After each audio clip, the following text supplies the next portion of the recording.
Hi నమస్తే, welcome to iDream media. నేను మీ రొద్దం శ్రీనివాస్. ఇవాళ సమాజంలో ఎక్కువ కేసులు విడాకుల కేసులు. ఏదైతే తల్లిదండ్రులను కావచ్చు, అటు దంపతులను కావచ్చు కలవరపెడుతున్న కారణాలు ఏమైనప్పటికీ కూడా విడాకుల కేసులు మాత్రం సంఖ్య మాత్రం భారీగా పెరుగుతుంది. చాలా ఇబ్బడి ముబ్బడిగా కేసులు వచ్చి పడుతున్నాయి కోర్టుల్లో. దీనికి సంబంధించి ప్రముఖ హైకోర్టు అడ్వకేటు పూజారి నాగేశ్వరరావు గారు మనతో ఉన్నారు. నమస్తే నాగేశ్వరరావు గారు. నాగేశ్వరరావు గారు, ఈ మధ్య కాలంలో విపరీతంగా పెరుగుతున్నాయి విడాకుల కేసులు. అసలు ఏంటి దీనికి కారణాలు, మేజర్ కారణాలు? ఎందుకంటే మీరు చాలా సెలబ్రిటీ విడాకుల దగ్గర నుంచి చాలా విడాకుల కేసులు డీల్ చేస్తుంటారు. సో ఏంటి మేజర్ రీజన్స్ అని అనుకుంటున్నారు అసలు? అంటే ఇప్పుడు జనరల్గా మనకు పురాణ కాలంలో ఒక సామెత ఉంటుంది చూడు, కర్ణుడి చావుకి 100 కారణాలు అనేకం. అవును, కారణాలు ఏకనం అన్నట్టు. అట్లనే మన భారతదేశంలో విడాకులు పెరగడానికి కూడా విపరీతమైన కారణాలు ఉన్నాయి. 1, 2 అని చెప్పలేం మనం. ఓకే, ప్రధానంగా చూసుకుంటే కనుక మైగ్రేషన్ అని చెప్పొచ్చు. మైగ్రేషను, టెక్నాలజీ, ఇండివిజువాలిటీ, ఓకే, ఇవన్నీ బాగా పెరిగిపోయినాయి. ఓకే, పెరగడం వల్ల ఏమవుతుందంటే ఈ కల్చర్ చేంజెస్ వల్ల. ఎందుకంటే మనకు దేశంలో ఎవ్రీ ఇయర్ 10 yearsకి ఒక కొత్త కల్చర్ వస్తుంటుంది. ఈ కల్చర్ చేంజెస్ వల్ల ఏమవుతుందంటే జనాలకు ఓపిక లేదు. కరెక్ట్ చెప్పాలంటే ఓపిక లేదు.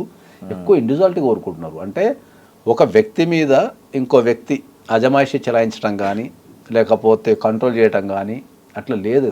ఇంతకుముందు ఏంటంటే ఒక కుటుంబం అంటే ఒక కంట్రోల్ ఉంటుండే, ఒక ఇంటికి ఒక పెద్ద మనిషి ఉంటుండే, అతను చెప్పిన ప్రకారం మిగతా సభ్యులంతా నడుచుకొని ఒక క్రమశిక్షణ, ఒక డిసిప్లిన్ ఉంటుండే. ఇప్పుడు లేదు. పిల్లలకి తల్లిదండ్రుల మధ్యలో అంతరం తగ్గిపోయింది. అవును, ఓకే. చిన్న పిల్లలైనా కూడా తల్లిదండ్రులు వాళ్ళ అభిప్రాయాలకు విలువనిస్తున్నారు. ఓకే, కట్ చేస్తే మనకు ఇప్పుడున్న పరిస్థితులలో ఏంటంటే ఇద్దరు పని చేస్తున్నారు. ఇద్దరు స్వతంత్రంగా ఉండడం అనేది ఎవరికి వాళ్ళు ఆ డిపెండెన్సీ తగ్గిపోయింది. డిపెండెన్సీ తగ్గిపోవడంతో ఏంటంటే ఎవరు లేకపోయినా నేను బతకగలుగుతా కదా అనే ఒక ధైర్యం పెరిగిపోయింది. దాంతో కూడా మనకు డైవర్స్ అనేది బాగా పెరుగుతుంది. ఇంకా మనం ఖచ్చితంగా అయితే నేను బీయింగ్ ఏ డైవర్స్ అడ్వకేట్ అయితే నేను ఖచ్చితంగా 3 కారణాలు చెప్పగలుగుతాను డైవర్స్ పెరగడానికి. చెప్పండి. దాంట్లో ఫస్ట్ టెక్నాలజీ. ఓకే, రెండోది మైగ్రేషన్, మూడోది ఇండివిజువాలిటీ. ఈ 3 పర్ఫెక్ట్ డైవర్స్ పెరగడానికి. సో టెక్నాలజీ అంటే ప్రైవసీ, వాట్సాప్. అవును, టెక్నాలజీ అంటే ఏంటంటే మనకు ఇంతకుముందు టెక్నాలజీ అంటే ఏంటంటే మనకు థింగ్స్ అన్ని చాలా ఈజీ చేసేసింది. అంటే డిపెండెన్సీ తగ్గిపోయింది. కరెక్ట్, టెక్నాలజీ వల్ల డిపెండెన్సీ తగ్గిపోయింది. అవును, ఎందుకంటే ఇంతకుముందు చాలా సందర్భాలు చెప్పిన ఒక టెలిఫోన్ లేని కాలంలో కనుక ఒక భార్య ఒక భర్త ఉండి వాళ్ళకి ఏదైనా ఇంట్లో గొడవ అయింది అనుకుందాం.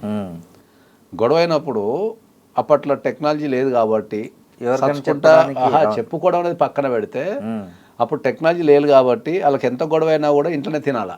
ఇంట్లోనే తినాలంటే ఏం చేయాలా? భర్త బయటికి వెళ్ళి సామాన్లు తెచ్చి వాళ్ళిద్దరు మాట్లాడుకోకుండా కూడా సామాన్లు తెచ్చి అది ఒక మూలకు వాడేస్తే ఆ సామాన్లు తీసుకుని వండి మన టేబుల్ మీద వాడేస్తుండే. అవును, సో డిపెండెన్సీ ఉంటుండే. కరెక్ట్, వాళ్ళిద్దరి మధ్యలో ఎంత గొడవ అయినా కూడా ఒక డిపెండెన్సీ ఉండటం వల్ల ఏమవుతుందంటే 2-3 రోజులు జరిగిన తర్వాత వాళ్ళు రియలైజ్ అవుతుండే, అయ్యో అరే ఇది జరిగింది కదా, ఏమో నేను తప్పు చేసిందేమో, ఆయన బాధపడ్డాడేమో అని వాళ్ళు సెల్ఫ్ రియలైజేషన్ అయ్యి మళ్ళీ దగ్గర అయిపోతుండే. అట్లా కాదు. ఇప్పుడు ఏమైంది, స్విగ్గీ డమాటో వచ్చింది, గొడవ పెట్టుకుంటున్నారు. అసలు ఎవరికి సంబంధమే లేదు. కరెక్ట్, ఎవరు రూమ్లో కాలు పోతున్నారు, స్విగ్గీ డమాటో పెట్టుకుని తిరిగి ఆడుకుంటున్నారు అంతే.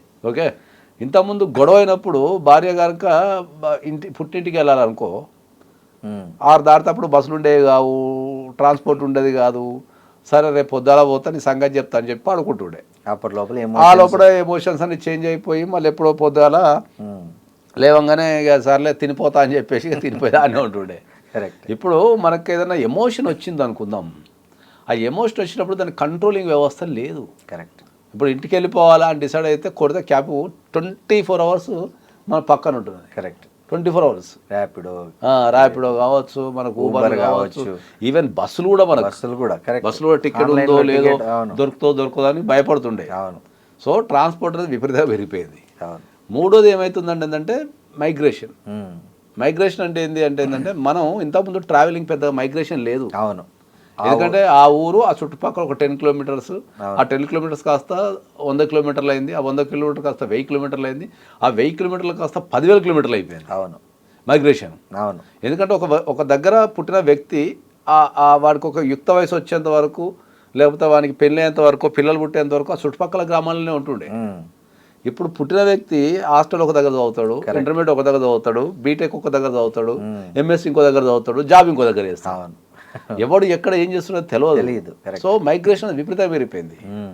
అట్లా వీటి వల్ల జీవన విధానం అనేది మారిపోవడంతో ఏమవుతుందంటే ఏంటంటే ఒకళ్ళ మీద ఒకళ్ళకి డిపెండెన్స్ అని తగ్గిపోయి మనుషుల మీద కంటే మిషన్స్ మీద ఎక్కువ ఆధారపడటంతో ఓకే ఇక మనకు వేరే మనిషితో ఏం అవసరం ఉందిలే, మనకు అన్ని పనులు అయిపోతున్నాయి కదా అనే ఉద్దేశంతో ఈ డైవర్స్ రేషన్ చాలా బాగా పెరిగిపోయింది. చాలా మీరు చూసిన ఒక సిల్లీ డైవర్స్ కేసు చెప్పండి. అంటే పేర్లు మీకు అవసరం లేదు కానీ మీ డీల్ చేసిన అంటే మీకే అనిపించింటుంది మరి దీనికి కూడా వీళ్ళు విడాకులు తీసుకుంటున్నారే అని అనిపించిన అట్లా చాలా ఉన్నాయి. మనం 1, 2 అని చెప్పలేం కానీ ఇక అది ఒక్కొక్కసారి ఏమనిపిస్తుంది అంటే ఏంటంటే ఒక్కొక్కసారి అది మనకు సిల్లిగా అనిపిస్తుంది కానీ వాళ్ళకు చాలా సీరియస్ అవును. ఇప్పుడు ఎప్పుడైనా కూడా ఏంటంటే నేను అందరికి చెప్పేది ఏంటంటే పెళ్ళి అనేది ఒక జీవిత విధానం, అది ఒక బ్యూటిఫుల్ లైఫ్ జర్నీ. అంటే ఒక కొత్త వ్యక్తితోని మనం కలిసి చచ్చేంత వరకు జీవించడం అనేది ఒక జీవిత విధానం అది. ఓకే ఒక ఇద్దరు వ్యక్తులు ఒక ఇండివిజువల్ మైండ్స్ ఒక ఇంటి కింద జీవించే క్రమంలో ఒకరికి తగ్గట్టు ఒకళ్ళు డిస్టర్బ్ లేకుండా కొద్దిగా మార్పులు అనేది చేసుకోవాలి కంపల్సరీ. ఓకే హస్బెండ్కి కొన్ని రూల్స్ ఉంటాయి, వైఫ్కి కొన్ని ఇష్టాలు ఉంటాయి, అవి కొద్దిగా అడ్జస్ట్ చేసుకోవాలి. ఓకే ఇప్పుడు నేను ఏమంటా కొద్దిగా హస్బెండ్ ఉండి అనుకో వేడన్నం తినే హస్బెండ్ ఉంటాడు, ఆయన వేడన్నం తప్పేం తినడు, అవును చాలా కూడా తినడు. తినప్పుడు ఆయనకు ఆ తినటానికి ఆ వేడిగా పెట్టడం ఎలా నేర్చుకుంటే అయిపోతుంది. అవును అది చేయకుండా ఏం చేస్తారు, వాడి గుణం అట్లాంటిది. ఇప్పుడు వాడు మనస్ఫూర్తిగా తినాలి అంటే వాడికి వేడుకుంటే తినబుద్ధి అవుతుంది దానికి. ఓకే ఇది అన్నం కాదా ఇది తినవా అని చెప్పేసి ఇంతకుముందు మీరు అనే సిల్లరీస్ ఇదే నాకు వచ్చిన రీజన్ ఇది. వచ్చింది కేసు అది వేడన్నం పెట్టలేదు అని చెప్పేసి రాత్రి పాసిపోయిన పెడుతుంది, పొద్దులేసి పెడుతుంది, సలారిని పెడుతుంది అని చెప్పి డైవర్స్. ఓకే వాడు ఏమంటాడు, సార్ నాకు వేడి తినడం ఇష్టం సార్, నాకు మంచి వేడి అన్నంలో మంచి కర్రీలు వేసుకొని నెయ్యి వేసుకొని తినడం నాకు అలవాటు సార్, నాకు అట్లా తింటే తినబుద్ధి అవుతుంది సార్, నాకు అన్నం కొద్దిగా వేడి దగ్గర తినబుద్ధి కాదు అంటది. ఈమెమంటది ఏదైనా తిండే కదా ఏమవుతుంది కొద్దిగా వేడి తగ్గితే ఏమవుతుంది, రాత్రి ఉండింది పడేయాలా అని చెప్పేసి పోతుంది దాన్ని కాసిపోయిన అన్నమో లేకపోతే దాన్ని రకరకాలు పెట్టడం వల్ల వానికి నచ్చదు అది. అంటే అదే చెప్తున్నా నేను, ఆ చిన్న చిన్న హ్యాబిట్స్ని కొద్దిగా అర్థం చేసుకోగలగాల మనిషిని. కరెక్ట్ ఎవరికాళ్ళు ఏమనుకుంటారు అంటే ఏంటంటే జీవితం అంటే నాకు నచ్చినట్టే ఉండాలా, ఇది కదా ఇది నాదే కరెక్ట్ అనే ఫీలింగ్ ఉంటారు చాలా మంది. Correct that is the problem నౌడేస్. So ఇంకోటి ఈ కేసుల్లో మ్యూచువల్ కన్సెంట్తో అయ్యే విడాకుల కేసులు ఉంటాయి, ఒకరి మీద ఒకరు పోరాటం చేసుకుని కోర్టులో. ఈ రెండిటికి తేడా అంటే చట్టపరంగా సమయం పరంగా ఏంటి తేడా అసలు? మ్యూచువల్ డైవర్స్ అనేది ఇద్దరు వ్యక్తులు కూర్చొని అంటే భార్య భర్త కూర్చొని మనం కలిసి జీవించలేము, ప్రశాంతంగా విడిపోదాము, ఈ కోర్టులు కానీ అడ్వకేట్లు కానీ ఈ రకరకాల కేసులు వేసుకొని టైం వృధా చేసుకోవద్దు అని వాళ్ళు ఫిక్స్ అయిపోయి వాళ్ళిద్దరు కలిసి కోర్టుకి వెళ్ళి అప్లై చేసుకుంటే కోర్టు ఇచ్చే డైవర్స్ని మ్యూచువల్ డైవర్స్ అంటారు. ఓకే మ్యూచువల్ అనేది చాలా easiest divorce, simplest divorce, time save అయిపోతుంది, మనీ సేవ్ అయిపోతుంది. ఓకే సో నీకు మ్యూచువల్ డైవర్స్ అయితే జనరల్గా రూల్ ప్రకారం ఏంటంటే నువ్వు అప్లై చేసుకున్న దగ్గర దానికి 2 రూల్స్ ఫాలో చేయాలి. ఓకే ఏం రూల్స్ అది, ఒకటి పెళ్ళై కంపల్సరీ 1 year ఉండాలి, 1 year తర్వాత మళ్ళీ అప్లికేషన్ వేసుకోవాలి, 1 year వరకు అప్లికేషన్ వేయనీకి లేదు, ఇది జనరల్ రూల్స్ ఇవి. పెళ్ళయి 1 year వరకు అప్లికేషన్ వేయనీకి లేదు, అప్లికేషన్ వేసిన తర్వాత 6 months వెయిటింగ్ పీరియడ్ ఉంటుంది, ఆ 6 months తర్వాత డైవర్స్ ఇస్తారు, ఇది జనరల్ రూల్. కానీ ఇప్పుడున్న సమాజంలో ఏమైపోయిందంటే ఏంటంటే నువ్వు మ్యూచువల్ డైవర్స్ అనేది పెళ్ళైన తర్వాత ఎప్పుడైనా అప్లై చేసుకోవచ్చు, ఆ 1 year కూడా మనకు వెయిట్ చేయాల్సిన అవసరం లేదు, తర్వాత అప్లై చేసిన తర్వాత 6 months కూడా వెయిట్ చేయాల్సిన అవసరం లేదు. నువ్వు ఎటువంటి పరిస్థితులనైనా నీకున్న జర్నీని బట్టి అంటే నీ మ్యారేజ్ జర్నీని బట్టి నువ్వు 15 days నుంచి 2 months టైంలో డైవర్స్ తీసుకోవచ్చు, 15 days నుంచి 2 months టైంలో డైవర్స్ తీసుకోవచ్చు. ఓకే దాన్ని మ్యూచువల్ డైవర్స్ అంటాం మనం. సో ఈ మ్యూచువల్ డైవర్స్లో మనం ప్రధానంగా చర్చించాల్సిన ఏముంటుంది అంటే ఏంటంటే ఒక 2 అంశాలు ప్రధానంగా చర్చించాల్సి వస్తుంది. ఓకే ఒకటి పిల్లలు ఉన్నారా లేరా, పిల్లలు ఉంటే ఎవరి దగ్గర ఉండాలా, ఓకే ఎవరి దగ్గర ఉండాలా, ఫుల్ కస్టడీ ఎవరికి ఇవ్వాలా, ఓకే విజిటింగ్ రైట్స్ ఎవరికి ఇవ్వాలా, పిల్లలు తండ్రి దగ్గర ఉండాలన్నా ఫుల్ కస్టడీ తండ్రికి ఇచ్చి విజిటింగ్ రైట్స్ తల్లికి ఇస్తారు, లేదా తల్లికి ఫుల్ కస్టడీ ఇచ్చి మళ్ళీ విజిటింగ్ రైట్స్ తండ్రి గారిని ఇస్తారు. తర్వాత వాళ్ళ మెయింటెనెన్స్ ఏమన్నా ఉంటే మరి వాళ్ళు చదువుకోవడానికి వాళ్ళు బాగుపడడానికి వాళ్ళు హెల్తీగా ఉండడానికి కావాలి కాబట్టి వాళ్ళ మెయింటెనెన్స్ అనేది ఎవరు పే చేయాలి, ఎంత పే చేయాలనేది కూడా మనం మ్యూచువల్ డైవర్స్లో క్లియర్గా మెన్షన్ చేయాలి. ఓకే అది మనం లంసం ఇస్తున్నామా లేకపోతే నెల ఇస్తామా అనేది జనరల్గా అట్లా కంపల్సరీ పిల్లలు కనుక ఉంటే పిల్లలకు సంబంధించింది కంపల్సరీ మెయింటైన్ చేయాలి. ఒకవేళ పిల్లలు లేరు అనుకో అసలు దానికి సంబంధం లేదు. ఓకే, కానీ ఇప్పుడున్న సమాజంలో ఏమవుతుందంటే ఏంటంటే ఈ నెల మెయింటెనెన్స్ అనేది అంటే మ్యూచువల్ డైవర్స్ కనుక అయితే ఈ నెల మెయింటెనెన్స్ అనేది కోర్టులు కూడా పెద్దగా యాక్సెప్ట్ చేస్తారు. అవునులే, ఏదన్నా ఉంటే లంసం ఇచ్చేసి అంటున్నారు. ఎందుకు అంటే నువ్వు నెల మెయింటెనెన్సో నెల బర్ణమో లేకపోతే నెల తలనొప్పి పెట్టుకున్నావు అనుకో మళ్ళీ లిటిగేషన్ పెండింగ్ ఉన్నట్టే. ఎందుకు డైవర్స్ తీసుకుంటావు, ఓ 2 నెలలు ఇవ్వలేదు అనుకో మళ్ళీ మొదటికి వస్తుంది కదా. మళ్ళీ ఎవరైతే ఉన్నారో వాళ్ళు వచ్చి సార్ నాకు 2 నెలల నుంచి ఇస్తలేడు సార్ మళ్ళీ కోర్టుకి రావాలి కదా. ఒకవేళ తీసుకున్న ఎవరైతే డైవర్స్ తీసుకున్న వ్యక్తి మ్యూచువల్ డైవర్స్ తీసుకుని నెల ఇస్తా అంటాడు అనుకుందాం, సపోజ్ ఇస్తాన తర్వాత పక్కన అమెరికా వెళ్ళిపోతే ఎవరు తీసుకురావాలా? అంతే కదా. ఇప్పుడు ఏ మనిషి ఏ దేశంలో ఉంటున్నాడో ఎప్పుడు ట్రావెల్ చేస్తున్నాడో మైగ్రేషన్ ఉంది కాబట్టి కోర్టులు ఎక్కువ ప్రిఫర్ చేయవు. యాజ్ ఏ అడ్వకేట్ నేను కూడా ప్రిఫర్ చేయను. ఇచ్చే రూపాయి అయినా సరే నువ్వు ఇమ్మీడియట్లీ ఇచ్చేసి దండం పెట్టుకో, జీవితాలు విడిపోండి అని చెప్తాను తప్ప ఇక ఈ నెల అనేది మనం ఎంకరేజ్ చెయ్యం. ఎక్కడో పార్టీస్ మధ్యలో నమ్మకం ఉండి వాళ్ళు ఒప్పుకుంటే మనం ఏం చేయలేం, కానీ మనం అయితే రికమెండేషన్ చేయము. తర్వాత వైఫ్కి ఏమైనా ఇస్తున్నామా లేదా అనేది ఒక ఇంపార్టెంట్. ఓకే, కొందరు హౌస్ వైఫ్స్ ఉంటారు, కొందరు వర్కింగ్ ఉమెన్ ఉంటారు, కొందరు వాళ్ళిద్దరు కలిసి చేసుకున్న సేవింగ్స్ ఉంటాయి. అక్కడ మనకు కేసును బట్టి హౌస్ వైఫా ఏమైనా అలిమోని ఇస్తున్నావా లేదా, లేదంటే నువ్వు ఏమన్నా మెయింటెనెన్స్ ఇస్తున్నావా లేకపోతే లంసం ఇస్తున్నావా ఏందనేది అక్కడ 2 డిసైడ్ చేసుకుని మ్యూచువల్ డైవర్స్ అయిపోతుంది. అట్లా ఇక రెండోది వచ్చేసి నీకు కంటెస్టెడ్ డైవర్స్. అంటే ఒక వ్యక్తికి డైవర్స్ అప్లై చేసుకుంటాడు, ఆపోజిట్ వాళ్ళు నో అంటుంటాం. అవును, ఓకే, అట్లా 20 ఏళ్ళు 30 ఏళ్ళు పోరాడే వాళ్ళు ఉంటారు కోర్టులో. అది 20 ఏళ్ళు 30 ఏళ్ళు అనేది ఇప్పట్లో కాలంలో లేదులేండి, కానీ మనం కంటెస్టెడ్ డైవర్స్ అంటాం. ఇక కంటెస్టెడ్ డైవర్స్ గురించి చెప్పేటప్పుడు ఏంటంటే ఇక కంటెస్టెడ్ డైవర్స్ మీద ఉన్న అపోహలు, ఓకే, జనాలకు కంటెస్టెడ్ డైవర్స్ మీద ఉన్న అపోహలు ఎక్కడుండవు. ఓకే, ఎందుకంటే చాలా సందర్భాల్లో చెప్పి వాళ్ళకు మనకు అదైతుంది తప్ప వాళ్ళు దాన్ని నమ్మరు, జనాలు నమ్మటం లేదు. ఓకే, అసలు నేను అంటే కొన్ని 100,000 కేసులు చేసిన కాబట్టి నేను ఎప్పుడైనా కూడా ఏం చేస్తా అంటే ఏంటంటే ఒక విషయాన్ని జనరల్ భాషలో జనాలకు అర్థమయ్యే విధంగా చెప్పడం ఎలా, దాన్ని కాంప్లికేటెడ్గా సెక్షన్స్ చెప్తూ లేకపోతే ఏదో దాన్ని ఒక బ్రహ్మపదార్థం లెక్క కాకుండా ప్రతి ఒక్కరికి అర్థమయ్యే విధంగా నేను దాన్ని చాలా సరళీకరించి కామన్ మ్యాన్ లాంగ్వేజ్ ఫస్ట్ థింగ్లో చెప్తా, అది కూడా అర్థం కాదు. ఇప్పుడు డైవర్స్ అంటే ఏంది, సింపుల్ లాజిక్ సింగిల్ వర్డ్లో చెప్తా నేను. డైవర్స్ అంటే ఏంది అంటే మనం పెళ్లి చేసుకున్న వ్యక్తితోని కలిసి ఉండలేని పరిస్థితిని డైవర్స్ అంటాం, అంతే కదా. అంతే, దానికి ఏం పెద్ద బ్రహ్మ పదార్థం కాదు, డెఫినేషన్ ఏం అవసరం లేదు దానికి. మనం ఒక వ్యక్తిని పెళ్లి చేసుకుంటాము, పెళ్లి చేసుకున్న తర్వాత ఆ వ్యక్తితోని కలిసి ఉండలేని ఒక పరిస్థితి ఏర్పడుతుంది, దాన్ని డైవర్స్ అంటాం మనం. అవును, ఆ పరిస్థితి ఏంది అంటే 100 ఉండొచ్చు, అర్థమైందా. వాళ్ళ హ్యాబిట్లు నచ్చకపోవచ్చు, ఓకే, వాళ్ళ ప్రవర్తన నచ్చకపోవచ్చు, వాళ్ళు మనల్ని హరాస్మెంట్ చేసి ఉండొచ్చు, వాళ్ళు అక్రమ సంబంధం కలిగి ఉండొచ్చు, లేకపోతే వాళ్ళు మతం మారుతా అనొచ్చు, ఓకే, లేకపోతే వాళ్ళు చెప్పా పెట్టకుండా ఫ్రీక్వెంట్గా ఇంటికి వెళ్ళిపోవటము, దూరంగా ఉండటము, లేకపోతే సెక్స్కి సహకరించకపోవటము, పిల్లలు పుట్టకుండా చేసుకోవడము, ఇట్లా ఒక డైవర్స్కి ఇది కారణం అంటే చెప్పలేము మనం. ఓకే, దీనికి ఈ కారణం ఆ కారణం అంటే చెప్పలేము. సో కాబట్టి నేను ఎప్పుడైనా సింప్లిఫై ఏం చేస్తాను అంటే డైవర్స్ అంటే ఏంటి అంటే నువ్వు పెళ్లి చేసుకున్న వ్యక్తితోని కలిసి ఉండలేని పరిస్థితి కనుక ఉంటే దాన్ని డైవర్స్ అంటాం, అంతే.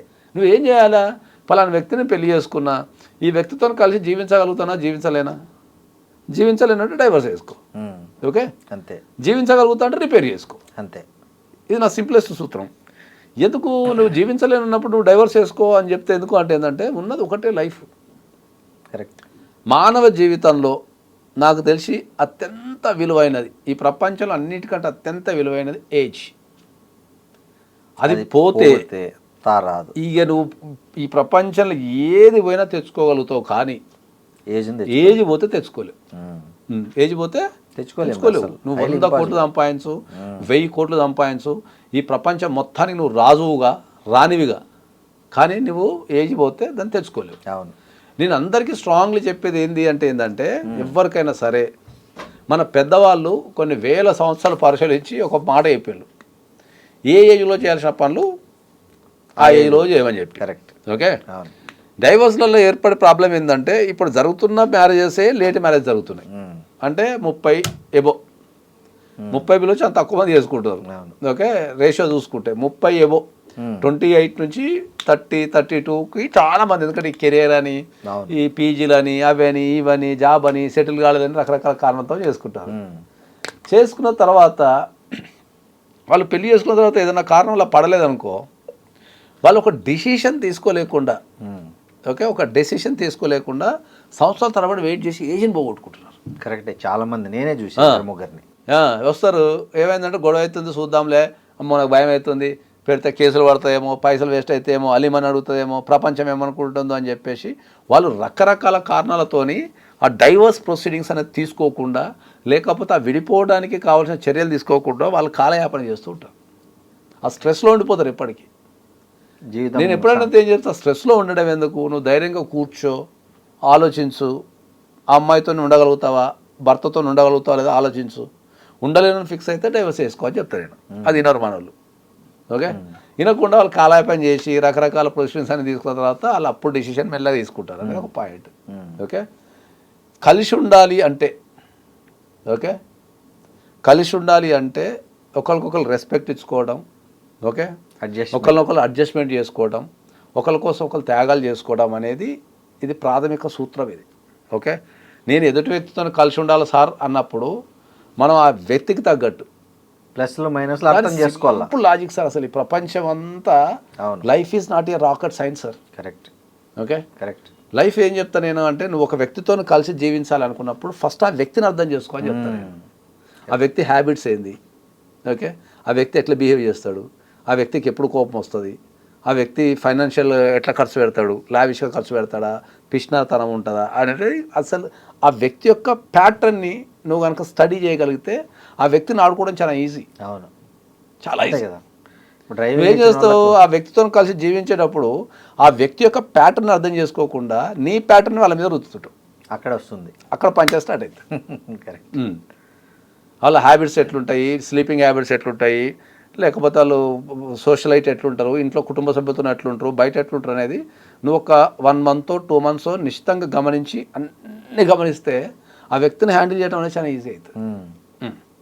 సో ఇన్స్టెడ్ ఆఫ్ ఈ 2 months వాడిని పరిశీలిస్తా అనకుండా ఏంది, నువ్వు నాకు నచ్చినట్టు చేస్తాను లేవు, నాకు ఇది కావాలని చెప్పినా కదా, నేను ఇట్లా చేయమని చెప్పినా, నువ్వు ఇట్లా ఎందుకు చేస్తున్నావు అని చెప్పి దాడి చేస్తాను. అవును, ఆ దాడి చేయడంతో ఏమైందంటే ఇక ఒకరి మీద ఒకరు అయిష్టత పెరిగిపోయి ఆ అయిష్టత నుంచే మెల్లమెల్లగా దూరాలు అంటే పెరిగిపోతుంటాయి.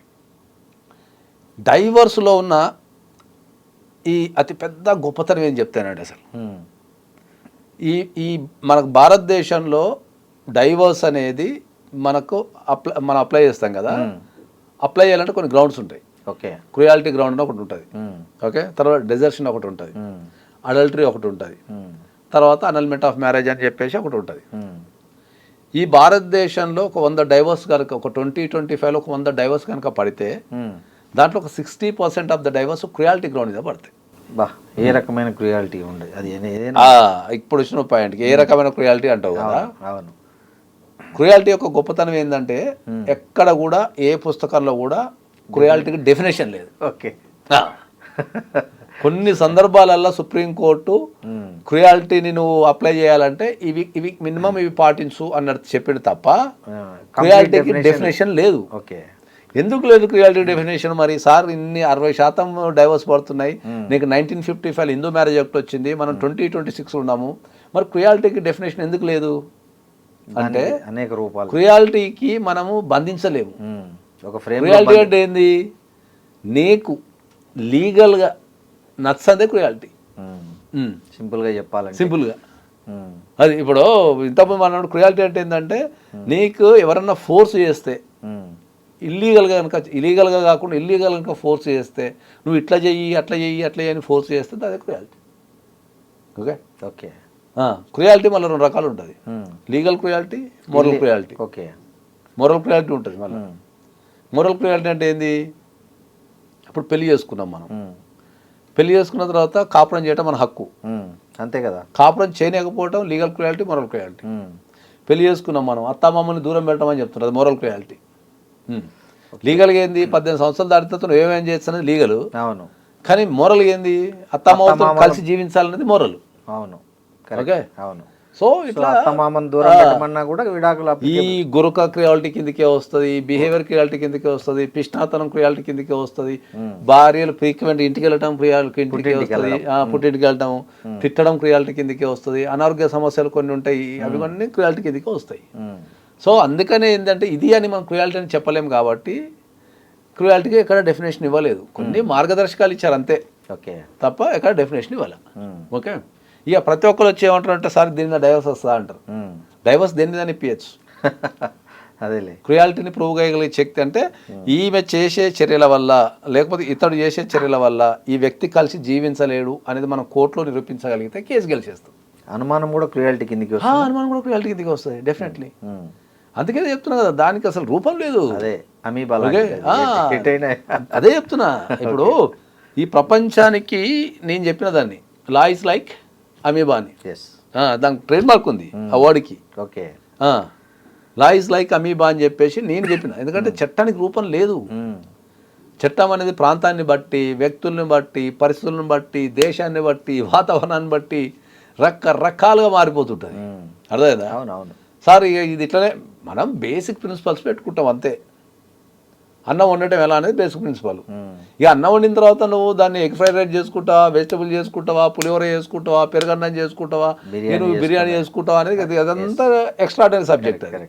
అట్లనే లాలో కూడా ఏంటంటే మనకు బేసిక్ ప్రిన్సిపల్స్ ఉంటాయి, ఫండమెంటల్ రూల్స్ ఉంటాయి. అక్కడ నుంచి ప్రతిదీ మారుతూనే ఉంటుంది. ఎందుకంటే లా రాయటం ఎట్లా రాసిండు. ఇప్పుడు ఐపీసీ బుక్ తీసుకో చూడు, దొంగతనం చేస్తే 420 ఉంటుంది అనుకుందాం సపోజ్. దొంగతనం చేస్తే అప్ టు 7 years జైలు శిక్ష అంటాడు, అప్ టు 7 years జైలు శిక్ష అంటాడు, ఆర్ ఫైన్ అంటాడు, ఆర్ బోత్ అంటాడు. అవును, అంటే నువ్వు వేసే శిక్షకే నీకు లేదు క్లారిటీ, ఎందుకంటే నువ్వు దొంగతనం చేసిన అనేది వాస్తవం. అవును, ట్రయల్స్లో ఏమవుతుంది, నువ్వు ఆకలితో దొంగతనం చేసినావా, దొంగతనం చేయటం నీ హ్యాబిచువలా, అనుకోకుండా దొంగతనం చేసినావా. ఓకే, ఇవన్నీ జడ్జి పరిశీలించిన తర్వాత ఒకవేళ ఆకలి తట్టుకోలేక దొంగతనం చేసిండు అనుకో, అయ్యో పాపం వాడు ఆకలి తట్టుకోలేక దొంగతనం చేసిండయ్యా, అది తప్పే, దొంగతనం చేయడం తప్పే, కానీ మనకి వేరే గత్యంతరం లేదు, మేము మొత్తం పరిశీలించినాం కేసుని, కాబట్టి వాడు ఇంకోసారి అట్లా చేయకుండా ఆకలి అయినప్పుడు కూడా దొంగతనం చేయకుండా ఒక 2000 ఫైన్ వస్తున్నా పో అంటాడు. కరెక్ట్, అంతే కదా. అది ట్రయల్లో ప్రూవ్ అవుతుంది. దొంగతనం ఎందుకు జరిగింది, ఏ కారణంలో జరిగింది అనేది ట్రయల్లో ప్రూవ్ అవుతుంది. సో ఆ లిబరేషన్ ఇచ్చేస్తారు. నువ్వు ట్రయల్లో ప్రూవ్ చేసిన తర్వాత నువ్వు ఎంత చేయాలనేది. అట్లనే లాకి రూపం లేదు అది. ఇక భారతదేశంలో ఉన్న అతిపెద్ద మిత్ ఏది, డైవర్స్ కేసులలో భారతదేశంలో ఉన్న అతిపెద్ద మిత్ ఏంటంటే మగోళ్ళు ముందు డైవర్స్ అప్లై చేయొద్దంట కదా. ఇది అతిపెద్ద మిత్. సో ఈ 26లో కూడా ఈ అపోహలో 26లో కూడా ఇప్పటికీ మగవాళ్ళు మన దగ్గరికి వచ్చే మగవాళ్ళు ప్రతి ఒక్కరు అడిగే క్వశ్చన్ ఇది. ఏమని, మగవాళ్ళు ముందు డైవర్స్ అప్లై చేసుకుంటే లాస్ అయిపోతారంట కదా, లేకపోతే భరణం ఎక్కువ ఇవ్వాల్సి వస్తుంట కదా, మనం అప్లై చేసుకుంటే రావంట కదా అనేది వీళ్ళు ఒక 2-3 క్వశ్చన్స్ వేసుకొని తిరుగుతుంటారు. ఓకే ఓకే, కొన్ని వందల సార్లు ఏం చెప్పిన అంటే ఏంటంటే డైవర్స్ కేసులలో మగ ఆడనే పదం వాడలా, స్పౌజ్ అనే పదం వాడారు. ఎవరైనా కావచ్చు, హరాస్మెంట్ అనేది మగవానికైనా ఒకటే, ఆడవాళ్ళకైనా ఒకటే, అంతే కదా. అంతే తప్ప మగవాళ్ళు హరాస్మెంట్ చేస్తే అది చేయొద్దు, ఆడవాళ్ళు హరాస్మెంట్ చేస్తే ఇది చేయొద్దు అని చెప్పి డైవర్స్ మనకు హిందూ మ్యారేజ్ యాక్ట్లో రాయలే. నీకు నీ భార్యతోని కలిసి జీవించే పరిస్థితి లేనప్పుడు నువ్వు కోర్టుకు వచ్చేసాయి, మేము పరిశీలిస్తాము, పరిశీలించి నీ భార్యతోని కలిసి జీవించే పరిస్థితి లేదు అనుకుంటే మేము డైవర్స్ ఇచ్చేస్తాం అంటారు. ఇక్కడ అతిపెద్ద మిత్ ఏంటంటే మగవాళ్ళు డైవర్స్ వేసుకుంటే రాదు అని చెప్పి మనోళ్ళే మొత్తం దాన్ని ప్రొపగండా చేసేసి రోజు కొంతసార్లు అడుగుతారు నన్ను. అది అడుగుతారా, మళ్ళీ హయ్యెస్ట్ ఫైలింగ్ మళ్ళీ మగవాళ్ళదే ఉంటుంది ప్రాక్టికల్గా. అదేలే, డైవర్స్ కేసులలో హయ్యెస్ట్ ఫైలింగ్ మళ్ళీ మగవాళ్ళదే ఉంటుంది. ఓకే, 70% ఆఫ్ ద ఫైలింగ్స్ మగవాళ్ళే ఉంటాయి. మళ్ళీ వీడు ఒక సరుకు నుంచి అమ్మో అప్లై చేసుకుంటూ రాదంటాడు, మళ్ళీ వీడు అప్లై చేస్తాడు. ఇది ఒక కాన్సెప్ట్. ఓకే, తర్వాత డైవర్స్ కేసులకు వచ్చినప్పుడు అంటే నేను ఇది కొన్ని వేల మందిని పరిశీలించి ఉన్న డేటానంతా సేకరించి దానిపైన రీసెర్చ్ చేసి చెప్తున్నాను. ఓకే, డైవర్స్ కేసులలో ఆడవాళ్ళు తీసుకున్నంత ఫాస్ట్ డెసిషన్ మగవాళ్ళు తీసుకోలేరు. మగవాళ్ళు తీసుకోలేరు, దీన్ని ఛాలెంజ్ చేస్తాను. ఓకే, ఆడవాళ్ళు చాలా ఫాస్ట్ డెసిషన్ తీసుకుంటారు. ఉండాలో వద్దా? వెయ్యాలన్నా, ఉండాలన్నా, వద్దన్నా వాళ్ళ డెసిషన్ మేకింగ్ అనేది మగవాళ్ళతో కంపారిజన్ చేస్తే చాలా ఫాస్ట్ ఉంటుంది. ఎందుకంటారు? వీడు ఒక 1 year తీసుకునే డెసిషన్ని వాళ్ళు 1 year తీసుకుంటారు. ఎందుకంటే వాళ్ళకి అంత క్లారిటీ ఉంటుంది. ఓకే, వాళ్ళకి చాలా క్లారిటీ ఉంటుంది. డైవర్స్ విషయాలలో, ఈ కలిసి కాపురం చేసే విషయాలలో వాళ్ళకి చాలా క్లారిటీ ఉంటుంది. వీళ్ళతో సెట్ అవుతుందా కాదా, వీళ్ళతో కాపురం చేయొచ్చా లేదని వాళ్ళకి చాలా క్లారిటీ ఉంటుంది. మగవాళ్ళ దగ్గరకు వచ్చరికి ఏంటంటే రకరకాల అన్ని దాంట్లో మిక్స్డ్ చేసుకొని తిరుగుతుంటాడు. ఏమని సమాజం ఏమనుకుంటుందో, వీళ్ళు ఏమనుకుంటారో, పిల్లలు వదిలిపెట్టిపోయిందంటే ఏమంటారో, అట్లా కాదు ఇట్లా కాదు, మా అమ్మకి ఏమైనా ప్రాబ్లం అయిద్దో, మా నాన్నకి ఏమైనా ప్రాబ్లం అయిద్దో, లేకపోతే మా అమ్మ నాన్న జైలు ఎత్తారేమో, నా జాబ్ పోద్దేమో, నా పాస్పోర్ట్ పోద్దామని ఇట్లా ఒక 1000 questions ఉంటాయి. ఈ 1000 questionsని బ్యాలెన్స్ చేసే క్రమంలో మగవాడు డైవోర్స్ అనేది డెసిషన్ ఇమ్మీడియట్లీ తీసుకోలేడు. ఆడవాళ్ళకి ఏముండదు. ఆడవాళ్ళ స్పాట్ వాళ్ళకి ఒకసారి మైండ్లో పనికిరాడు అనుకుంటే ఇమ్మీడియట్ డెసిషన్ తీసుకుంటారు. ఇంట్లో నుంచి వెళ్ళిపోవడము, లేకపోతే కేసు వేయటము, ఏదో ఒకటి చేసేస్తారు వాళ్ళు. ఈ డెసిషన్ మేకింగ్లో ఆడవాళ్ళ తీసుకున్న ఫాస్ట్గా మగవాళ్ళు తీసుకోలేరు. ఓకే, నేను దీనిపైన ఛాలెంజ్ చేస్తాను. నేను ఈ వీడియో లేదు, తీసుకోలేరు.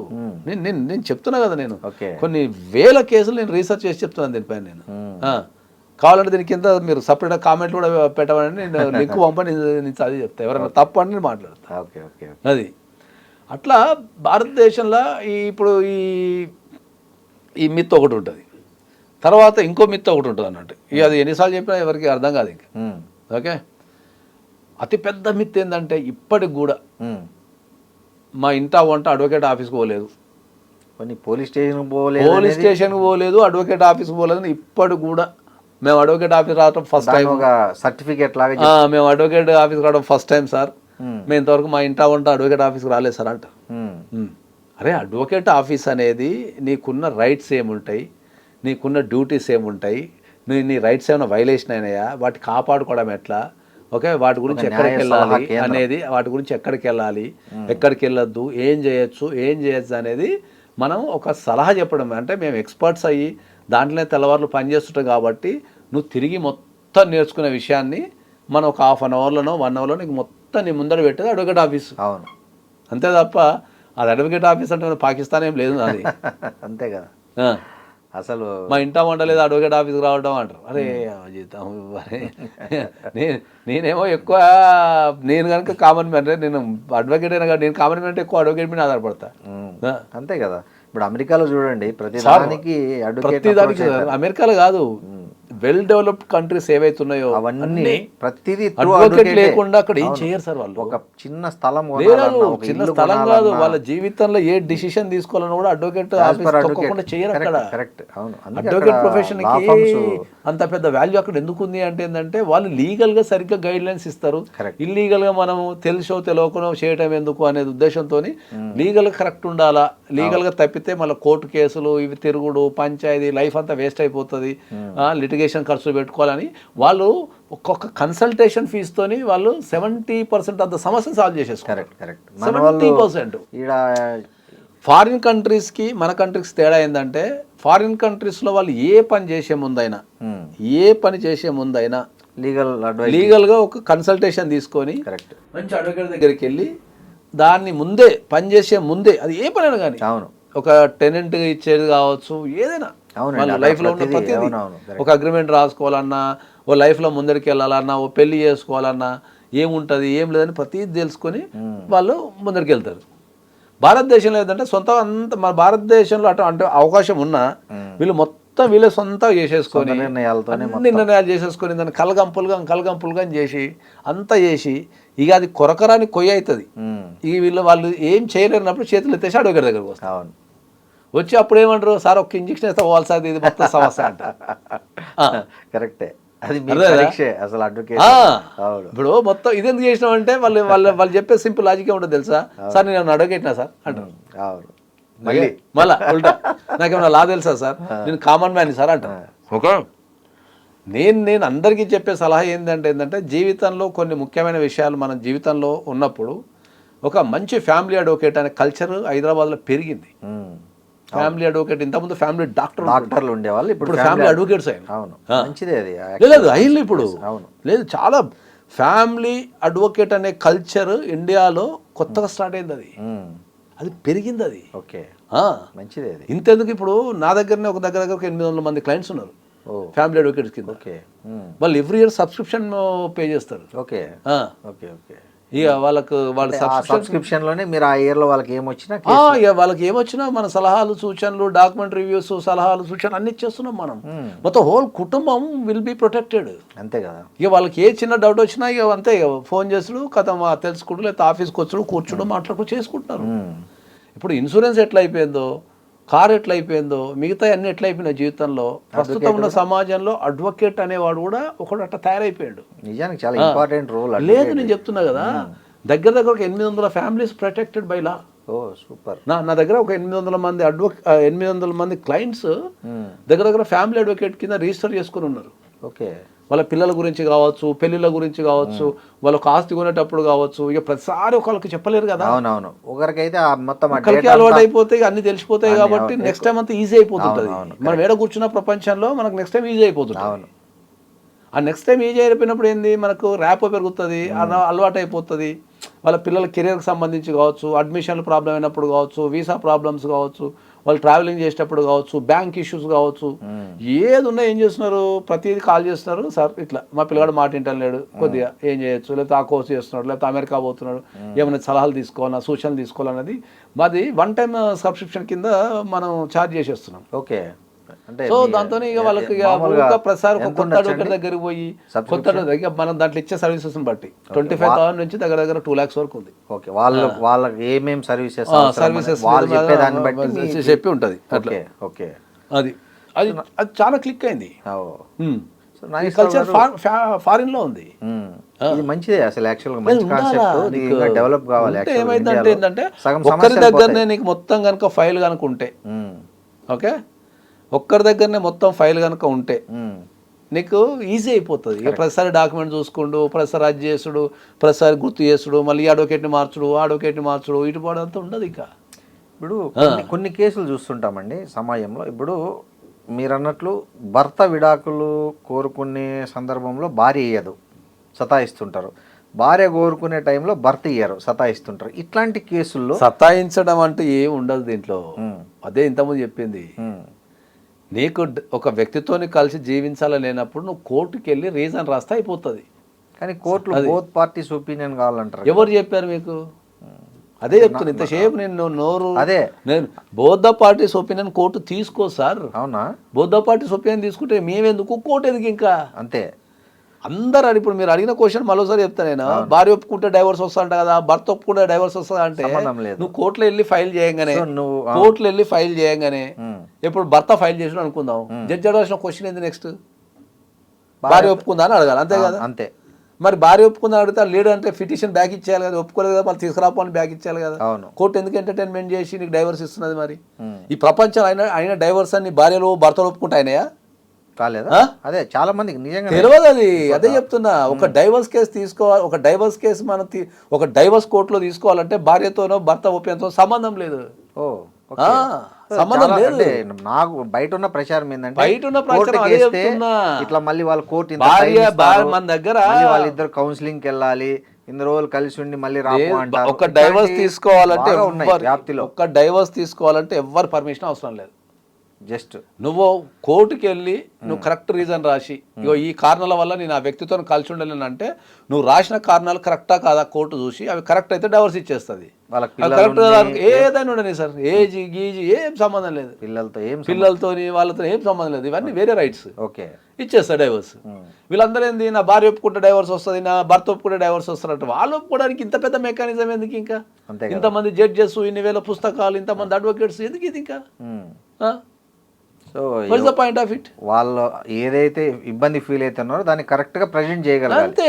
ఈ వ్యక్తి ఈ అమ్మాయి లేకపోతే ఈ భార్య ఇట్లా చేయడం వల్ల ఆ వ్యక్తి కలిసి జీవించలేడు, లేకపోతే ఈ భర్త ఇట్లా చేయడం వల్ల ఆ భార్య కలిసి జీవించలేదు అని దాన్ని కోర్టులో పర్ఫెక్ట్ గా ప్రూవ్ చేస్తే సరిపోతుంది. ఓకే, కరెక్ట్ అడ్వకేట్ పెట్టుకోవాలా. అంతే. ఎక్స్పీరియన్స్ ఉన్న కరెక్ట్ అడ్వకేట్ పెట్టుకుంటే ఏమైందంటే వాళ్ళు ఈజీగా ప్రజెంటేషన్ చేయగలుగుతారు, డీల్ చేస్తారు. సార్ ఎక్కడైనా కూడా ఒకటి గుర్తుపెట్టుకోండి సార్, ఎక్కడైనా కూడా ఎక్కడ రష్ ఉంటుందో అక్కడ క్వాలిటీ ఉంటుంది. అది అంతే కదా. ఒక రెస్టారెంట్ ఉంది అనుకో, విపరీతంగా జనాలు ఉంటే లోపల స్టాక్ ఉండదు వారికి. ఏ రోజు ఫ్రెష్ తెచ్చుకుంటాడు, పంపించేస్తున్నాడు. అంతమందికి వండటంతో అంతమందికి సర్వ్ చేయడంతో వాడు ఏమైతే ఎక్స్పర్ట్ అయిపోతాడు. అవును, క్వాలిటీ మెయింటైన్ చేయడం అట్లా ఉంటుంది. ఓకే, టేస్ట్ బట్టి అంతమంది వస్తుంది అది. అట్లనే నీకు అడ్వకేట్లు కూడా అంతే, నీకు ఎన్ని కేసులు ఎక్కువ ఉంటే నీకు అంత ఎక్స్పీరియన్స్ వస్తుంది, అంత క్వాలిటీ పెరుగుతుంది. సో ఎప్పుడైనా సరే నీకు హై ఎండ్ ఎక్కువ కేసులు ఉన్న వ్యక్తుల్ని లేకపోతే ఎక్కువ బిజీ ఉన్న వ్యక్తుల్ని పెట్టుకోవాలా. సార్ ఇంకోటి, ఈ భరణం డిసైడ్ చేసే టైంలో కోర్టులు దేన్ని ప్రాతిపదికగా తీసుకుంటాయి? సపోజ్ భర్త ఆదాయాన్ని, ఆస్తులన, దీన్ని ఎట్లా డిసైడ్ చేస్తారు భరణాన్ని సహజంగా? సార్ ఇప్పుడు ఈ దీనిపైన కూడా చాలా మందికి అవగాహన లేదు. ఓకే, ఎందుకంటే దీనిపైన కూడా ఏంటంటే సమాజంలో చాలా మనకు ఏది పడితే అది మాట్లాడుతుంటారు. ఓకే, భరణం వేరు, ఓకే, ఆస్తులు వేరు. ఓకే, జనరల్గా మార్కెట్లో లేకపోతే సమాజంలో ఏమంటుంటారంటే భార్యాభర్తలు గొడవైనప్పుడు భార్య ఏమంటుంటుంది అంటే నీ ఆస్తి అంతా గుంజుకుంటా అంటది, అమ్మని నాకు ఆస్తులో సగం రావాలా అంటది, నీ జీతంలో సగం రావాలా అంటది, నువ్వు నాకు ఎందుకు ఇవ్వవు అంటది. ఓకే ఓకే, భారతదేశంలో వైఫ్కి భర్త ఆస్తుల మీద కానీ లేదా అత్తమామల ఆస్తుల మీద కానీ అసలు హక్కే లేదు. ఏది హిందువుల్లో కూడా ఏ అమ్మాయికి హక్కు లేదు ఎక్కడ కూడా. భారతదేశ భూభూల మీద అవునా పెళ్ళైన మహిళకి భర్త ఆస్తుల మీద కానీ అత్తమామల ఆస్తుల మీద కానీ ఏ రకమైన హక్కు లేదు. వాళ్ళు రూపాయి కూడా క్లెయిమ్ చేసుకోలేరు. ఓకే ఓకే, భార్యకున్న హక్కు లేనిది అంటే ఆమె unable to maintain her self, తనను తాను పోషించుకోలేని స్థితిలో ఉంటే కోర్టుకి వెళ్ళి అయ్యా నా భర్తతో నాకు ఇబ్బంది ఉంది, నన్ను పోషించడం లేదు కాబట్టి నాకు మెయింటెనెన్స్ ఇవ్వండి అని అడిగే హక్కే తప్ప ఆస్తులలో రైట్ లేదు. ఓకే, అలిమోని వేరు, ఆస్తుల రైట్ వేరు. అలిమోని అనేది భరణం. భరణం, ఓకే, అవును. భరణం అనేది ఏంది? భరణం అనేది వినండి, భరణం అంటే ఏంది?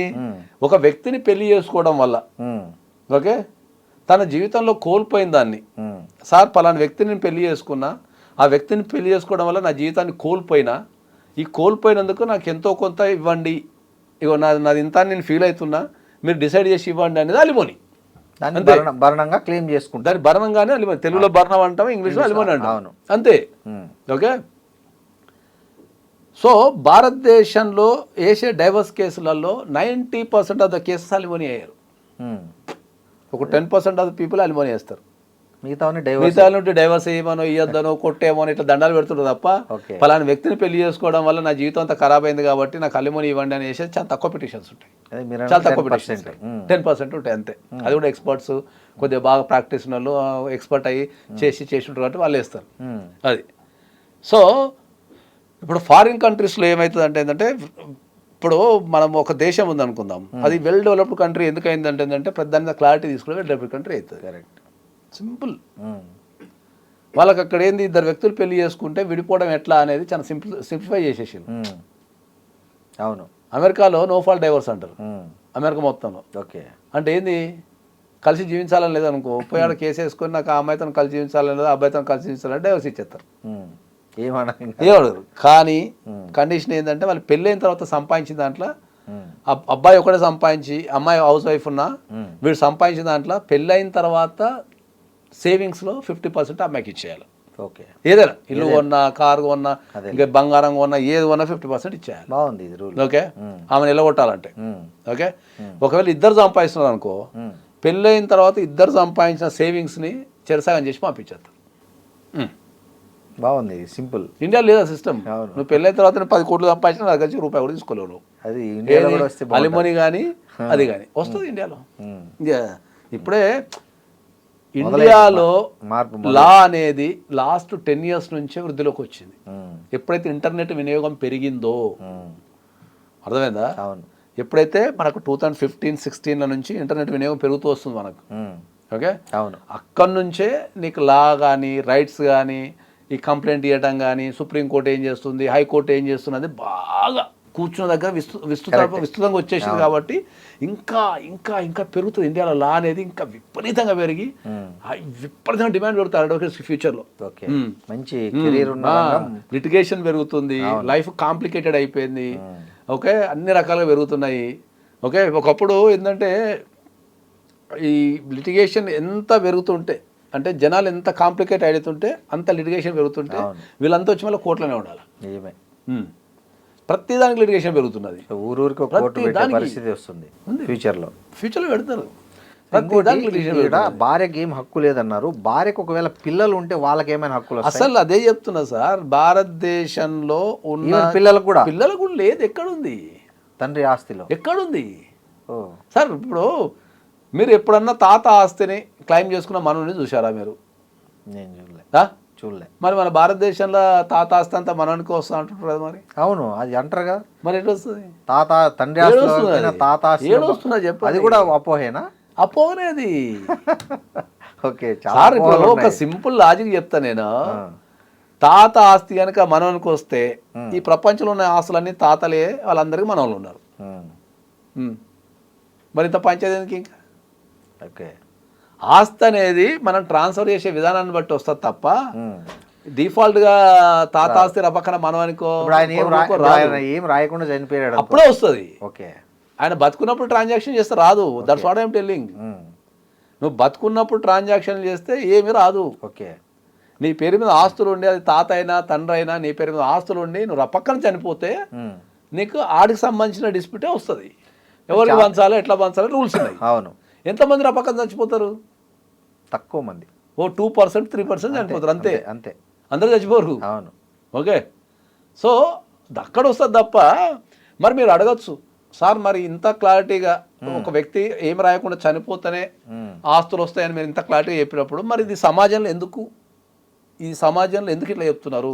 తాత ఆస్తి మనవానికి వస్తుంది ఎందుకు చెప్తున్నారు అని అడగచ్చు. దానికి కూడా ఒక రీజన్ ఏముందంటే ఏంటంటే లా అనేది మన స్వతంత్రం వచ్చి ఎన్ని రోజులు అయింది? 1947 అంటే 75 years వేసుకో. అవును, ఆ డేట్. ఓకే, అంతకుముందు లా లేదు భారతదేశంలో. ఓకే, ఎక్కడుంది లా? ఓకే, అంతకుముందు మైగ్రేషన్ ఉందా? లేదు. లేదు. ఆ ఏ ఊరు ఉన్నాడో ఆ ఊర్లో ఉంటుండే అంతే. మా అంటే పక్క ఊరు పోతుండే. ఆ ఊర్లో ఉండి ఆ ఊర్లో సంపాదించుకున్నాడు. నెక్స్ట్ ఎవరికి ఇస్తుండే ఆస్తి? వాళ్ళ పిల్లలకే ఇస్తుండే. అదే డిఫాల్ట్గా ట్రాన్స్ఫర్ అయ్యి వస్తుండే తప్ప వాడు ఒక ఊర్లో ఇప్పుడు సపోజ్ ఒక పల్లెటూరు ఉన్నాడు, అమెరికా పోయి ఆ రోజులు ఆస్తులు కొనలే. ఒక పల్లెటూరు ఉన్నాడు, హైదరాబాద్ వచ్చి రియల్ ఎస్టేట్ చేయాలా? అప్పుడు రియల్ ఎస్టేట్ అనేది లేదు, పెద్దగా లేదు, అసలు లేదు. ఆస్తులు క్రయాలు విక్రయాలు లేవు అప్పుడు. రిజిస్ట్రేషన్ ఆఫీస్కి చాలా తక్కువ పోవడం. గ్లోబలైజేషన్ తర్వాత ఎప్పుడైతే మనకు స్వతంత్రం వచ్చి మెల్లమెల్లగా మనం మారుతూ వస్తున్నామో అట్లా మారుకుంటూ వచ్చి ఇప్పుడు లాకి రిజిస్ట్రేషన్లని ఇవన్నీ అవన్నీ లాకి పెరిగింది. కానీ అప్పట్లో లా ఎక్కడిది సార్? లేదు. ఇప్పటికీ ఈ భారతదేశంలో కోర్టులు లేకుండా, లా లేకుండా కొన్ని వేల కోట్ల గ్రామాలు నడుస్తున్నాయి. నిజమే అండి. ఇప్పటికీ అక్కడ లోకల్ పంచాయతీలు చేసుకుని అల్లాలు పేపర్లు రాసుకొని పోయే గ్రామాలే ఇప్పటికి ఉన్నాయి. అవును. ఎందుకంటే ప్రత్యక్ష ఉదాహరణ నేనే చెప్తాను. మా ఊరు ఉంది అనుకో, మా ఊర్లో కోర్టు లేదు. మా ఊరు నుంచి మేము కోర్టును యాక్సెస్ చేయాలంటే 100 కిలోమీటర్లు వెళ్ళాలి. 100 కిలోమీటర్లు వెళ్ళాలి. మా ఊరు నుంచి మేము కోర్టును యాక్సెస్ చేయాలంటే మా డిస్ట్రిక్ట్ కోర్టు ములుగు 100 కిలోమీటర్లు వెళ్ళాలి. ఊర్లో వాడు డైలీ పని చేసుకునేటోడు ఈ పనంతా వదిలిపెట్టి 100 కిలోమీటర్లు ట్రావెల్ చేసి చట్టం కోసం ఏం పోరాడతాడు సార్? ఏం పోరాడతాడు? వాడు ఏం చేస్తాడు? సింపుల్గా ఆడ పెద్ద మనసులో పంచాయతీ పెట్టుకుంటాడు. ఇంకోటి ఏంటంటే ఊరు అనేది చిన్నగా ఉంటుంది, కంట్రోల్ చేయడం తెలిసిపోతుంది. ఇప్పుడు అరే నువ్వు ఆస్తి అమ్మనికి లేదు అని ఊరు పెద్ద మనిషి తీర్పిచ్చిండు అనుకో, అది ఊరంతా 2 నిమిషాలు పాకిపోతుంది. అరే పలానా అయినా అంటే పెద్ద మనిషి తీర్పిచ్చిండ్రు, అది ఎవడు కొనికి లేదంటే ఎవడు కూడా అడిగా అది లిటిగేషన్ ఆడ తిరుగుతుంటాడు. హైదరాబాద్ లాంటి సిటీలో తెలియదు కాబట్టి నీకు లా కావాలా? కరెక్ట్, అర్థమైందా? అవును. సో ఆపరేటింగ్ అనేది ఊళ్ళలో చాలా ఈజీ కాబట్టి అట్లా నడుస్తున్నది వ్యవస్థ. కానీ ఫ్యూచర్లో అక్కడ కూడా అన్ని కోర్ట్స్ వస్తాయి, అన్నీ వస్తాయి. ఓకే, అయితే ఇప్పుడు ఈ క్లెయిమ్ చేసుకునేది ఓన్లీ అతను చనిపోతే అతని మీద ఆస్తుండి ఏం రాయకుండా చనిపోతే క్లెయిమ్ అవుతుంది తప్ప. కానీ చాలా కేసులు అండి, మీరు చూస్తున్నారు లేదో, లీగల్ నోటీసులు పంపిస్తుంటారు. మేము సంతకం పెట్టలేదు, అప్పుడు మా తాత అమ్మింది లేకపోతే మా నాన్న అమ్మింది, దాంట్లో మేము సంతకం లేదు అని 2 విషయాలు ఉంటాయి. కేసు పెట్టడం వేరు, గెలవడం వేరు. కేసు పెట్టడం వేరు, గెలవడం వేరు. Okay okay. భారతదేశంలో మనం వేసే కేసులలో ఒక 60% of the cases hook or crook సెటిల్మెంట్కి వెళ్తాయి. ఓకే, ఓన్లీ 40% కోర్టు వరకు. కోర్టుకి వెళ్ళిన తర్వాత సెటిల్మెంట్ అవుతాయి. ఓకే, 60% కేసులు వేసిన తర్వాత 60% ఆఫ్ ద కేసెస్ సెటిల్మెంట్ అవుతాయి. ఒరిజినల్ జడ్జిమెంట్ వచ్చేది 40%. ఓకే, 60% 100 కేసులు జడ్జిమెంట్ రావాలంటే ఇంటికి కోర్టు పెట్టాలా?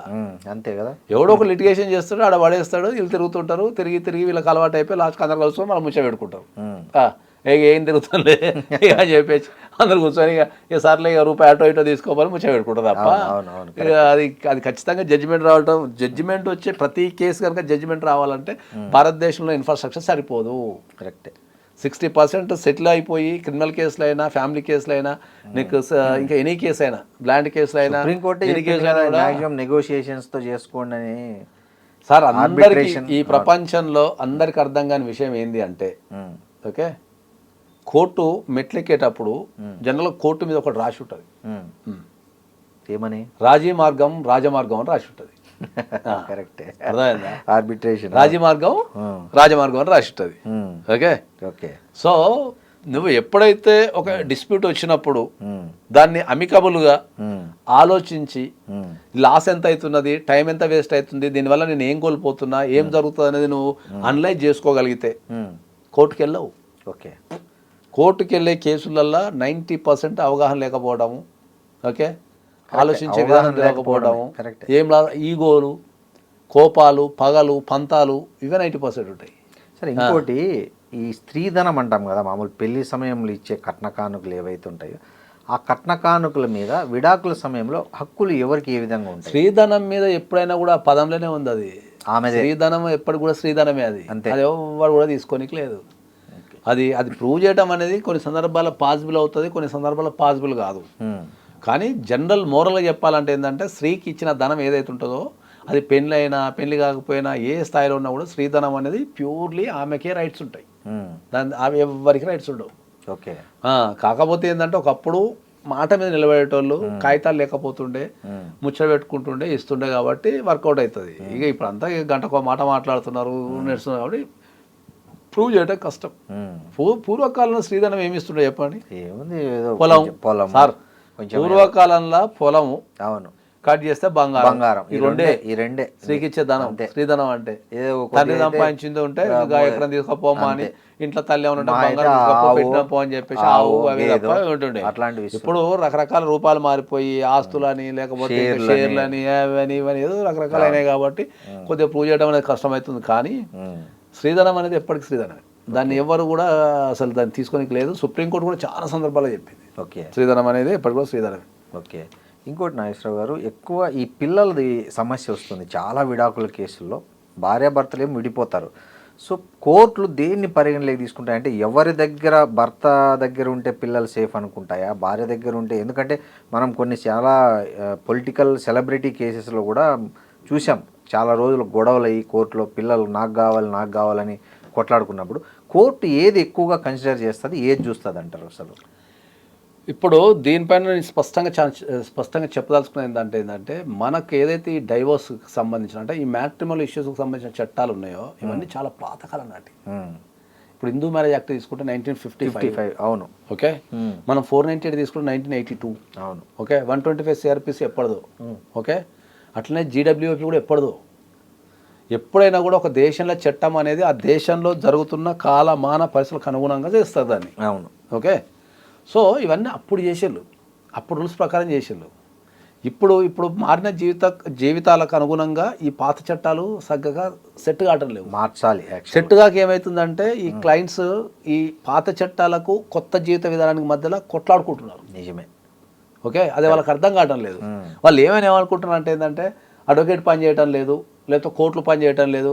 ఓకే, ఈ చట్టాలను ఎట్లా ఉన్నాయి అనుకుంటారు తప్ప అసలు వాస్తవం ఏంది 1955 చేసిన హిందూ మ్యారేజ్ యాక్ట్ 2026లో ఉన్న ఒక మనిషి ఏం సెట్ అవుతుంది చెప్పండి? అట్లనే చైల్డ్ కస్టడీకి వచ్చినప్పుడు ఏమవుతుంది ఏంటంటే ఇప్పుడు ఫారిన్ కంట్రీస్లో మొత్తం చైల్డ్ కస్టడీకి సంబంధించి dual parenting, dual visiting rights అంతా డ్యూయల్ పేరెంటింగ్. ఓకే, అంటే పిల్లలు ఇద్దరు ఆస్తి కాబట్టి అన్ని సమానం చేసేస్తారు పిల్లలకి. అవును, తండ్రి ప్రేమను సమానం చేస్తారు, తల్లి ప్రేమను సమానం చేస్తారు. ఇద్దరు సంపాదిస్తే ఇద్దరు ఖర్చు పెట్టాలా, ఒకరు సంపాదిస్తే ఒకరు మొత్తం ఖర్చు పెట్టాలా. అక్కడ చాలా ఈజీగా రాసినది. విజిటింగ్ రైట్స్ అనేది 100% ఇస్తారు. ఇవన్నీ ఈజీగా రాసేసి. ఓకే, ఇండియాకి వచ్చారికే ఈ డ్యూయల్ పేరెంటింగ్ అనేది లేదు. ఓకే, ఇండియాకి వచ్చారికి ఈ డ్యూయల్ పేరెంటింగ్ అనేది లేదు. ఇంకోటి ఏంటంటే పిల్లలు ఎవరి దగ్గర ఉంటే వాళ్ళ దగ్గర ఉండిపోతున్నారు. ఇప్పుడు రపక్కన మదర్ ఉందనుకో, ఏదో గొడవ అయింది, పిల్లల్ని తీసుకొని వెళ్ళిపోయింది అనుకో, మదర్ దగ్గర ఉండిపోతున్నారు. ఇక్కడ ఫాదర్ కొట్టాడాల్సి వస్తుంది. డ్యూయల్ పేరెంటింగ్ లేక, వీళ్ళకి రైట్స్ లేక, నా పిల్లల్ని నేను చూడాలా అని చెప్పేసి కోర్టుకి వెళ్ళి విపరీతంగా మాట్లాడాలని చెప్పి విపరీతంగా కొట్లాడాల్సిన పరిస్థితి ఏర్పడింది కోర్టులో. కొన్ని సందర్భాల్లో మదర్ ఏం చేస్తుంది, తండ్రి దగ్గరనే పిల్లలు పెట్టి కోపం మీద ఇంటికి వెళ్ళిపోతుంది. అప్పుడు ఈయన చైల్డ్ కస్టడీ వేసుకున్నాను అనుకో, ఆమె కష్టమవుతుంది.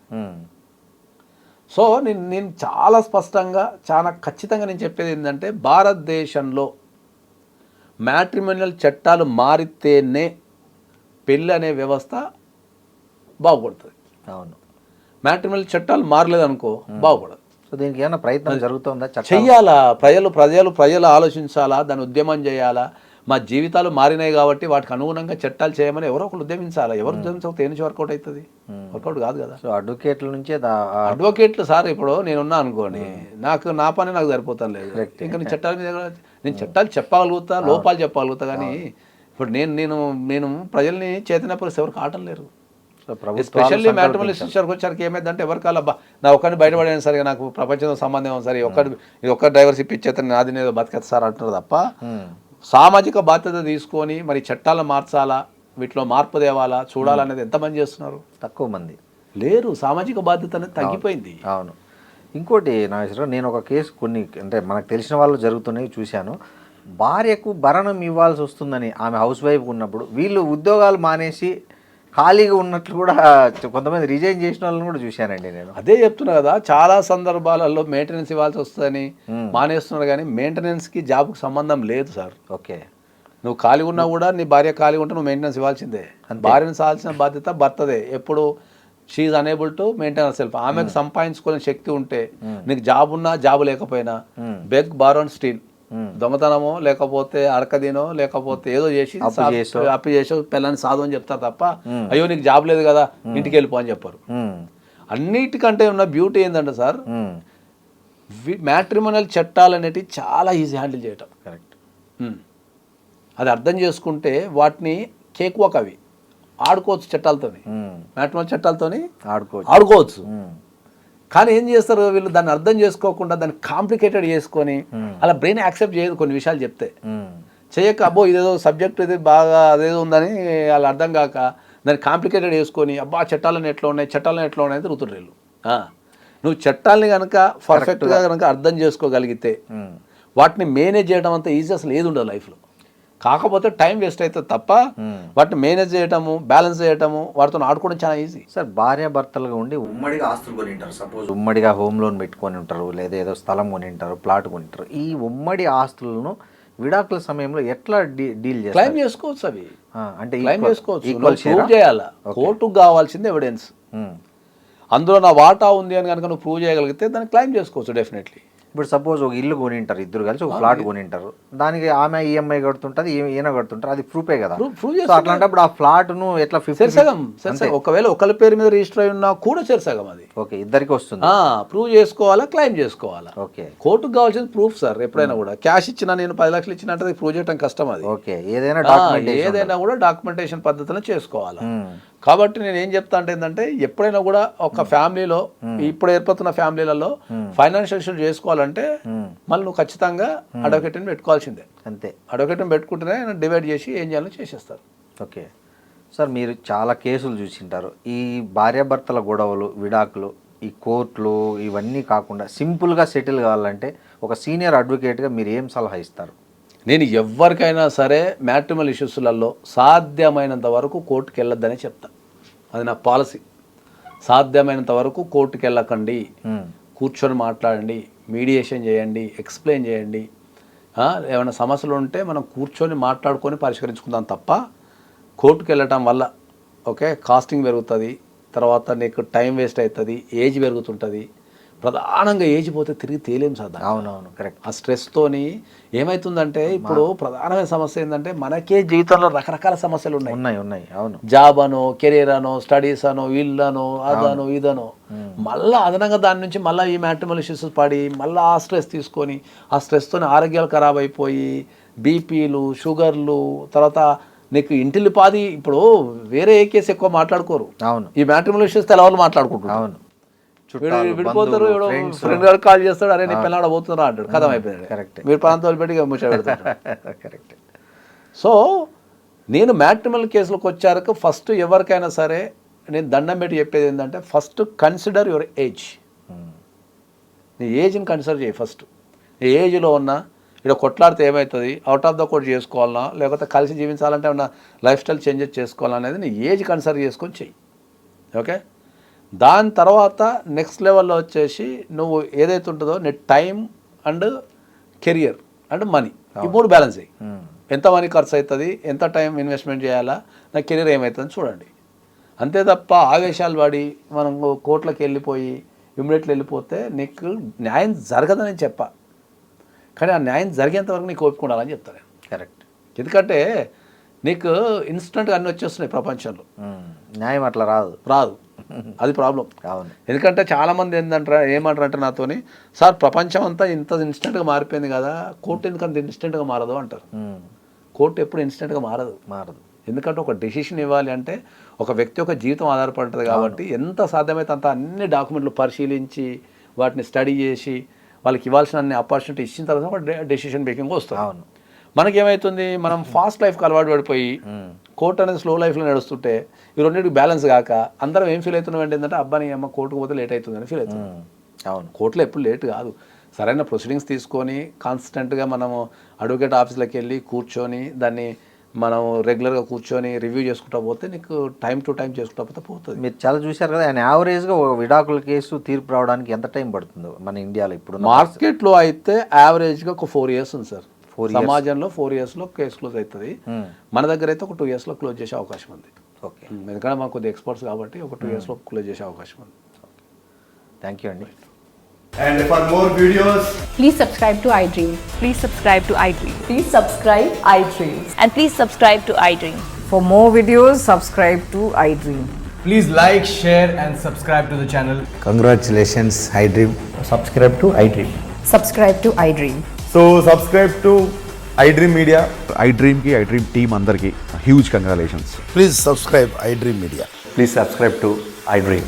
Subscribe iDream. Please subscribe to iDream. iDream అంటే నా కళల ఛానల్ సబ్స్క్రైబ్ చేసుకున్న నోరు తిరుగుతలేదు, మీరైతే గంట గుర్తు కొట్టండి. For more such videos, please subscribe to iDream. Subscribe to iDream. Please subscribe to iDream. Please subscribe iDream Media. Please do subscribe to iDream. Please subscribe to iDream Media. For best entertainment and information, please subscribe iDream. And don't forget to subscribe to iDream.